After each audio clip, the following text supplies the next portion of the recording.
আসসালামাইকুম ভিউয়ার্স, এখন থেকে আপনারা আপনাদের ফোনের ক্রোম অ্যাপটিতে কি সার্চ করছেন অটোমেটিক সব কিছুই কিন্তু সার্চ লিস্টে থেকে যায়। আপনারা কিন্তু এটা জানেন না, এটা ডিলিট করেন না অনেকে। তো আমি আজকে আপনাদেরকে দেখাবো যে এই ক্রোম থেকে এই সার্চ লিস্টের যে হিস্টোরিগুলো আছে এগুলো যদি আপনারা ডিলিট না করেন সেক্ষেত্রে কিন্তু যে কোনো সময় আপনার বন্ধু বান্ধব অথবা যে কারো কিছু কাছে কিন্তু আপনারা লজ্জাতেও পড়তে পারেন। তো আপনি যদি ক্রোমে যে কোনো কিছু সার্চ করে থাকেন সেক্ষেত্রে কীভাবে ডিলিট করবেন, ফার্স্টে ক্রোমে আসবেন, আসার পর এখানে উপরে তিনটা থ্রি ডট পাবেন, এটার উপর ক্লিক করবেন। তারপর এখান থেকে আপনার হিস্টোরি নামে একটা অপশন দেখবেন, এটার উপর টাচ করবেন।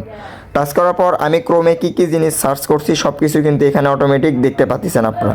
তো আপনারা যদি চান যে এগুলো হিস্টোরিগুলো ডিলিট করব তাহলে কিভাবে আপনারা ডিলিট করবেন, তো এগুলো ডিলিট করার জন্য এখানে টিক মার্কে ক্লিক করে রাখবেন। তারপর এখান থেকে যেগুলো আপনারা ডিলিট করতে চাচ্ছেন সেগুলো সবগুলো আপনারা এখান থেকে জাস্ট সিলেক্ট করে দিবেন।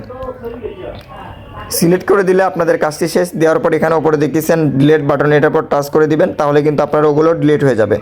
তো এইভাবে আপনার প্রত্যেকটা সার্চ লিস্টে যেগুলো আপনারা সার্চ করছেন সার্চ বারে সেগুলো আপনারা সব কিছু ডিলিট করে দিবেন, তাহলে কিন্তু আপনার কেউ বুঝতে পারবে না যে আপনি ক্রোমে কী দেখেন এবং কী মানে ক্রোম থেকে ডাউনলোড করছেন, এগুলো কিন্তু সার্চ লিস্টে থেকে যায়। তো আপনারা যদি এগুলো ডিলিট করে দেন তাহলে কিন্তু আপনার বিপদ থেকে রক্ষা পেতে পারেন।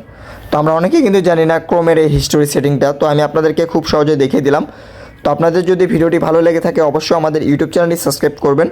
আমাদের ইউটিউব চ্যানেলে কিন্তু খুব তাড়াতাড়ি 10,000 সাবস্ক্রাইব হয়ে যাচ্ছে। তো ভিউয়ার্স, আজকের ভিডিওটি এই পর্যন্তই। আসসালামু আলাইকুম।